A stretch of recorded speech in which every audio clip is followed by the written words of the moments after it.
Right, so here we are trying to go about the gumming processes of trouser. I've noticed that most people don't know how to gum. So here I am gumming the front panel. I just had to put the video on time lapse so that it will not bore you or take your time. So gum in this form, please make sure you follow the process I am showing you in this video. That stuff I am using is called gum stay or the paper gum, the medium texture. Don't use the light one or the thick one, the medium texture. Just gum the pocket as shown in this way. Then you iron it and fold in this form. Then bring the back pocket, that's the placket for the welch pocket. That is the next thing you are going to gum. Or let's gum the flap first. Now I just had to fold my paper stay in this form on double fold to get the exact size where that flap will be. And bear in mind that there are two, so it's on fold, so that by the time I open it up, it will be one, but it will contain the both of them. Then I place the wrong side to face up, and this paper gum or paper stay has a shiny part, so the shiny part must be placed at the wrong side of the fabric. Then you iron out as seen. Just iron, and later on I will trim the excesses and then separate the both flaps. So here you trim off the edge where the excess gum stay might have been, and after this you now go to gum the well pocket placket, so which is what I'm trying to do now. So remove every rump on the fabric first before you now start placing your paper stay on it.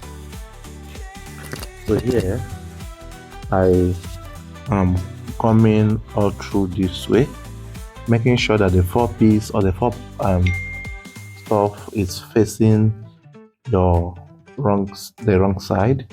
So gum like 3/4 of it, and then cut out the excesses, and this is how it is. So this is the fastest way you can use to gum your trouser. So do well to like this video, comment, share your thoughts, and ask your questions. I will go through the comment section to reply you one after the other if you have any confusion on this whole illustration. So here we want to gum the band, sorry, not flap, band. So the band, the same process, the same gum stay, but make sure that when cutting the gum stay, you don't cut from the horizontal axis. You don't cut from the vertical axis, rather. You cut from the horizontal axis. If you want to have a perfect gumming, don't cut from the horizontal vertical axis. Don't cut from the vertical axis. Cut from the horizontal. This helps the gum to be like it will not pull off after you have sewn or gummed it, right? So that's what major people do avoid gum stay, because they don't know how to use it. If you are using gum stay, make sure you gum it from the horizontal axis, right? Yeah, so here you trim off the excesses and then do the same thing on the other side. Trim off the excesses, then you start folding. Trim out the excesses all through this way, and then you start folding. So once you have done with this, you make sure that any part that's not properly ironed or gummed will be gummed as well. It helps to make the trouser to have a nice finishing, which is very important. So here you fold half an inch first. So this half an inch I'm folding is to enable me have where I will attach it to the band of the trouser. So here you fold half an inch. So after the half an inch I am folding now, the next you will do is to make sure that when you fold the next one, it must face or it must kiss each other. That is the only way you can have a perfect band. Bear in mind, the band measurement was 2.5 inches, this was actually explained in the other videos I did. So do well to check them out so that you understand the cutting processes before you come to this stage of gumming, because gumming is the next stage after cutting, which I promise to show you guys the processes I undergo to make sure I have a nice outfit. So take your time, you gum the trouser. Also bear in mind that the only time you will gum this band in this form is when you are making a plain trouser, like plain fabric. But if you're making Ankara or any other fabric that has print, you must inquire from the owner if it will be elastic or rope in front. So whatever the owner tells you is, or the customer rather tells you, is what you're going to do. So here I've ironed this band. You see how perfect it is. So this is how your band should also be. And don't forget to use that cooler or that tapper. So let's cool it off. It helps to retain the heat or the shape or the form of the fabric on the fabric. So after that, you do the second band.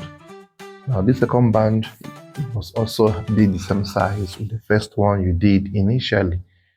So also cool it out, iron out all through properly, and then you go ahead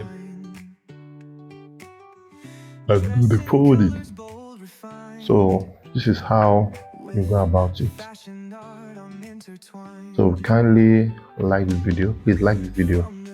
Now give a thumbs up, comment, drop a heart emoji. Even if you don't know what to comment, just drop a heart emoji on the comment section. I will appreciate that, because I need to push my videos to people that are not on this channel. And the only way they can see it is by you liking it.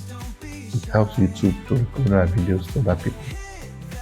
So here you fold through this way, making sure as well you maintain the same measurement you used with the other side. So once you're able to fold all through that way, putting your tape on it to measure is very important.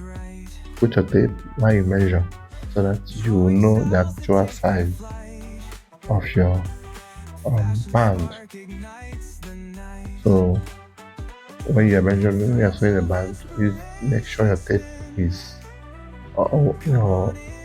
tape is properly used, so that you don't have any differences in the first band and the second band you are folding. So after this, the next you are going to go ahead how to do is to cut the lining. So I will allow you to watch the lining cutting and also learn from it. So like I said, ask for questions if you have any. If you don't have, then you are good to go. So let's cut the lining. So I am using 1 yard of lining. That's the recommended measurements of lining you use in cutting the front panel, the pocketing for the front, and of course the back panel. So this must so you place it in this form, and then place your fabric, your front panel of your trouser 19 inches or 20 inches down. Like the length of the lining from the waistline should be 20 inches to the tip of the end of the lining length.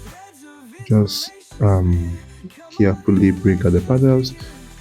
So I will allow you guys to watch the cutting processes, and then I will also see you guys in the sewing. I've explained some of the videos in my other videos I did. So if you have issues on how to cut this lining, please kindly ask questions, and I will give you a link where you watch and understand how this was cut. So what it's doing now is just normal thing by measuring the waistline to the knee point is 18 or 19, 20, depends on the customer's height. Then cut a replica this way, but then while cutting the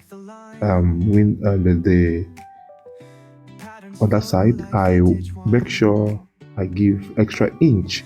So that inch I am giving here is to enable me do pleating on the lining. Pleating is to enable the trouser to relax without contracting as a result of a shorter lining measurement or cutting, right? So that's for that. Then after this, the next you also learn or get how to cut the front pocketing and also the back pocketing. So the measurements for the front pocketing is 14 by 14, but when it's unfold, it becomes 7 by 14. So here is 7 inches width, and then down here is 14. So you measure that way, and then you cut.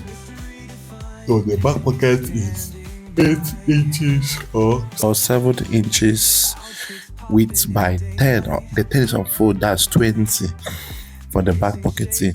So I've also made videos of this initially, just for you to just get it on that as well, in case you're following this episode of this YouTube illustration. Alright guys, so I hope you enjoyed the video. Thanks for watching, and don't forget to like, share, comment, and subscribe to my channel. My name remains Mr. Redefined. See you guys on the next one. Bye bye for now.